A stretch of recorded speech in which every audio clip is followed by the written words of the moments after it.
Hey everyone, and welcome back to another video. Today I thought I would talk you through how to take stem cuttings from your plant. Oh, I just heard that go. Oh my goodness. Okay, we will get to why we're going to use this particular plant for propagation, but I'm just going to have to prop him up. So I thought I would talk you through how to take stem cuttings for propagation. This is particularly for trailing plants or hanging plants or climbing plants, anything really that has stems with leaf nodes along the stem. So good examples would be a lot of philodendrons, the climbing or trailing philodendrons, Scindapsus, aka Epipremnum, aka pothos. You can also do it with certain varieties of Maranta. You can do it with Ceropegia woodii. You can do it with Repsalis and multiple different genus of plants. I will put in a little list around about here just so that you can pause it and just have a look at what kind of plants this would be an appropriate type of cutting for.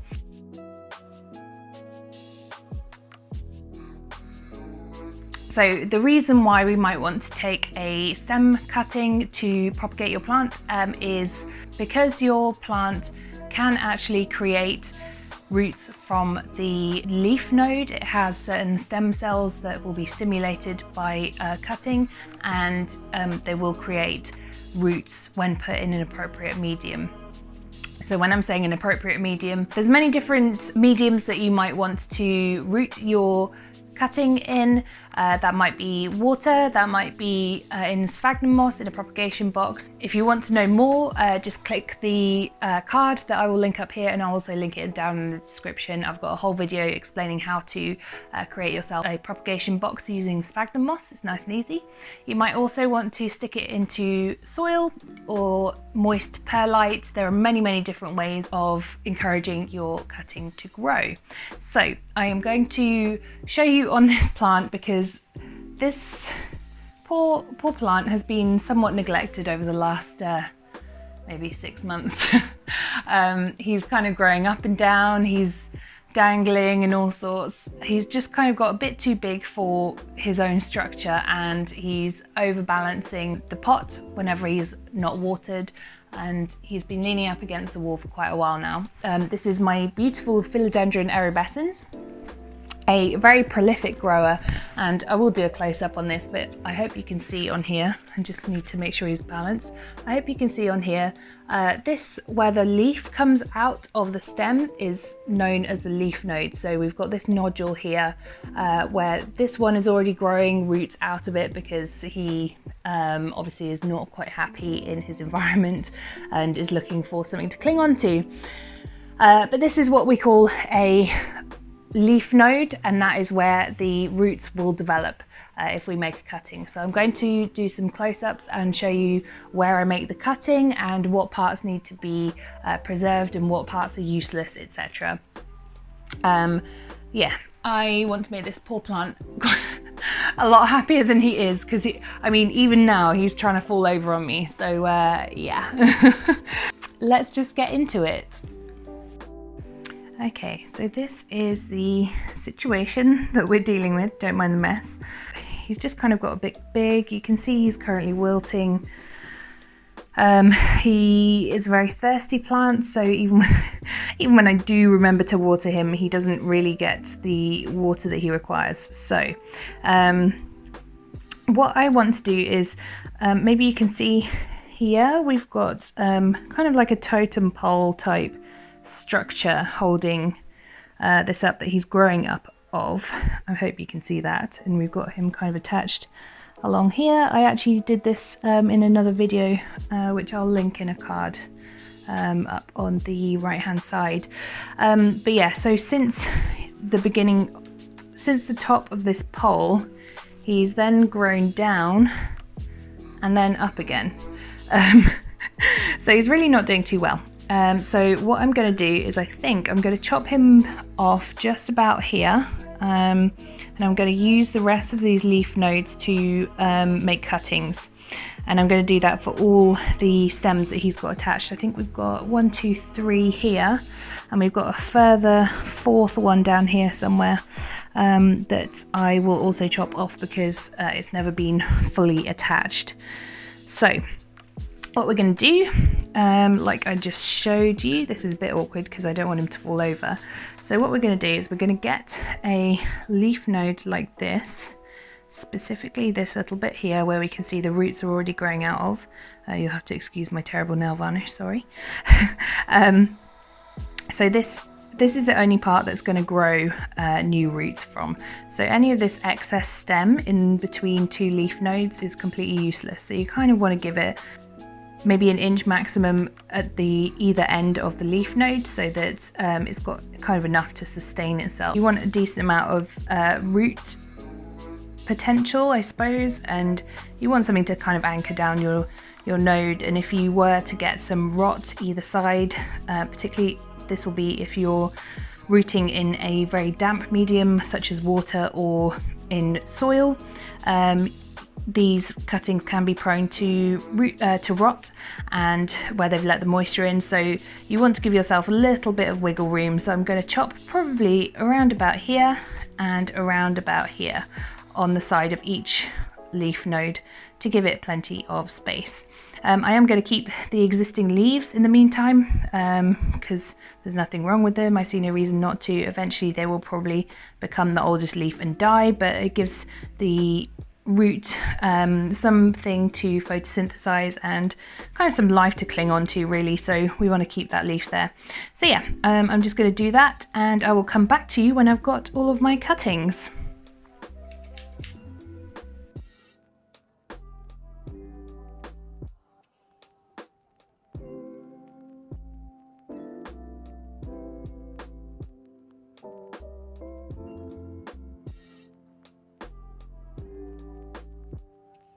Okay, we are back with a good handful of cuttings. So I've only done the 1 snip on each of them, so I'm just going to separate them out into several cuttings. So here we have got, on this single stem of Philodendron, we've got 1, 2, 3, 4, 5, 6, 7, 8, 9, 10, 11 leaf nodes on here. So the really cool thing about having a plant and keeping it for a long time is you can make so many more plants out of it.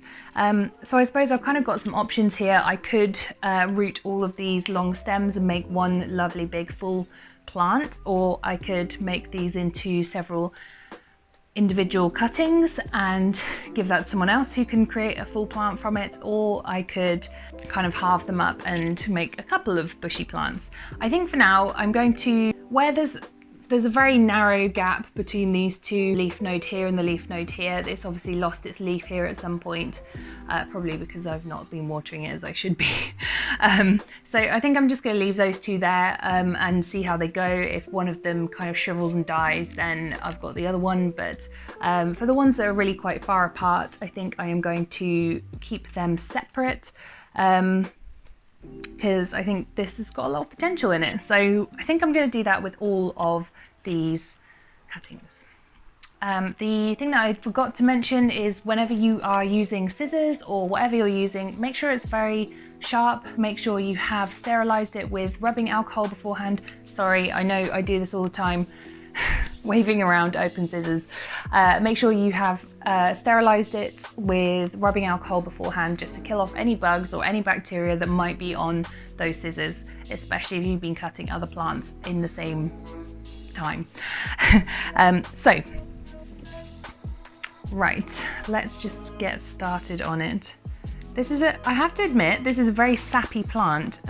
It kind of smells a lot like pine. It's actually quite a pleasant smell, so I'm not against that, but I have a feeling that someone, aka the cat, will not like this. Right, so I'm just making some initial cuts so that we've got a good handful of these leaf nodes. The ones of this size I'll probably trim down just so, like I said, just so we've got about an inch either side of the actual leaf node, so that we're not encouraging rot. So this is quite a good example of how badly I've neglected this plant. This has grown in curves towards the light in every place that I've moved it. And I haven't given it a consistent enough light, so it's grown into a really wonky, weird looking stem, just in search of light. So that might be another reason to chop up your plant, is because it's no longer aesthetically pleasing, or it's not kind of doing what you want it to do, which is a big part of why I want to chop up this plant. I'm sorry, plant, but you disobeyed me. Says like a lunatic. Right, okay, so that's one. So before I go on to the next one, so like this is quite a long bit of stem, not including that's just the cataphyll that the leaf develops in. Kind of pointless really, but I'm not going to chop it off. Although if I was rooting this in water I would, because it would rot and encourages more rot and more bacteria in the water.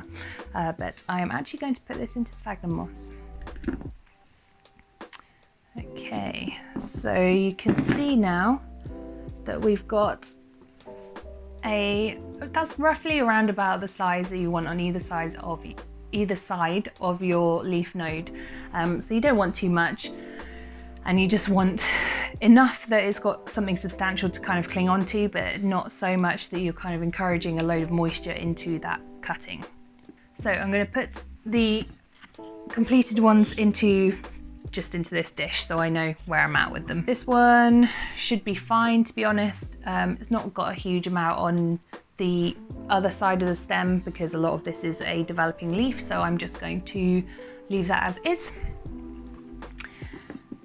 With this particular one, I'm not sure how successful this will be because it's already lost a leaf on that node, but we'll see what happens. I'm going to leave that as is, size-wise again, but you could probably take a little bit off of that long bit there. This one here, I'm just going to chop him down to size, around about there. So we've got a good inch or so either side of the leaf node. And I think it's important to say that this stem, this has got no potential in it. There's nothing you can do with that. If you can see on here, you've got literally no kind of indications of any indents where a leaf might grow, no roots, nothing. That's not going to grow, that's not going to root anything. It hasn't got the appropriate stem cells in place to develop roots and become a new plant. So completely pointless, that one goes in the bin. And we've got a final other one which may or may not survive because there's no leaf, but it might be. I quite often have good success with what they call wet sticks, which is literally just a stick with a leaf node and no leaf. So particularly amongst the rare plant circles, I find this very odd, but you will find that people sometimes like to sell wet sticks. And I think a lot of people have success with them, so you do you, honey. Right, I am going to speed up this next bit while I go through the rest of these, and then I will be back with you.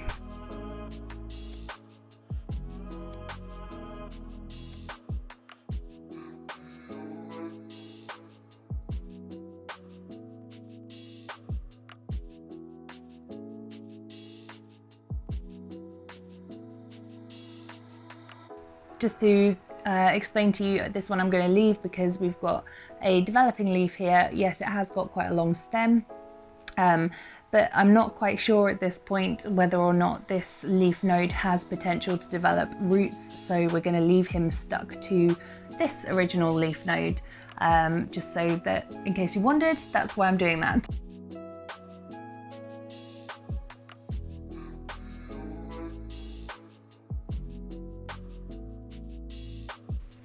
So these are all of the stem cuttings that we are left with. As you can see, there's quite a lot. Unfortunately, as I said, these are pretty much useless. So we can't actually do anything with these. They won't root, nothing's going to happen.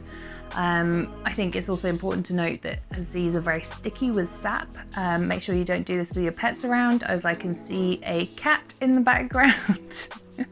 As philodendron sap is actually quite toxic to your pets. So before... No! Stop it! Mischief. Right. As I was saying, philodendron sap is quite toxic to your pets, so you want to keep an eye on them and make sure that they don't lick or chew or do anything with these when you've been cutting them.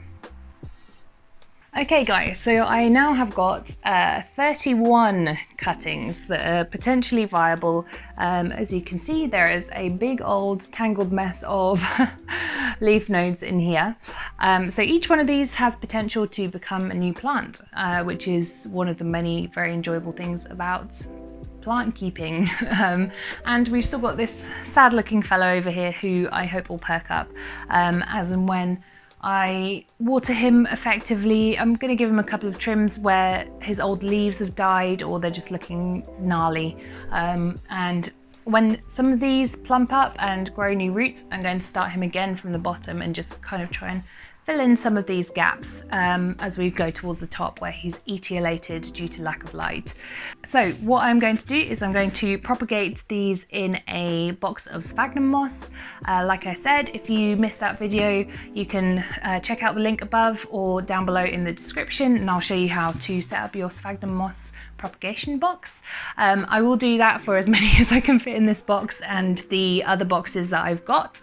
But if I've got any spare over, I'm going to water propagate. So all you need to do for your water propagation is very easy, is just get a jar of water and stick your node in the water and make sure it's always got clean, fresh water covering that node. You should start to see some roots after a couple of weeks. It may be shorter than that if you're in a sunny spot or you're nice and warm, or it may be longer than that if your cutting is in a slightly darker place. So I have got a nice big jar which I can put my cuttings into. I think this is a sauerkraut jar. And I've also got a little propagation station up there, which you can probably see. So that's where I'm going to go with this once I've filled up the sphagnum moss box. And hopefully I will come back to you with an update on these in the future. But yeah, that is basically how you take cuttings from a trailing, climbing, philodendron type, epipremnum, skimdapsus, pothos, ceropegia, like all of the ones that have the leaf nodes along the stem and they trail, this should work for. And I will timestamp in the description where you can see which types of plants this might work for as well, so you can come back to that for reference. I hope you enjoyed this video, and let me know what you're propagating at the moment, as it's literally my most fun thing to do. And I love hearing about what everyone else is propagating. And let me know if you'd be interested in having one of these cuttings, because I'm thinking of selling some of these maybe on eBay, just for a cheap price, and so that people can start some themselves, because I mean, I don't need 31 plants, so that would be ridiculous. So yeah, let me know what you think of that, and I will speak to you next time. Make sure you like this video if you enjoyed it, and subscribe if you want to see more. I really appreciate it. I've seen a lovely increase of subscribers and commenters and everything, and it just fills my heart with joy. So thank you so much to everyone for watching, and I will see you again in the next video.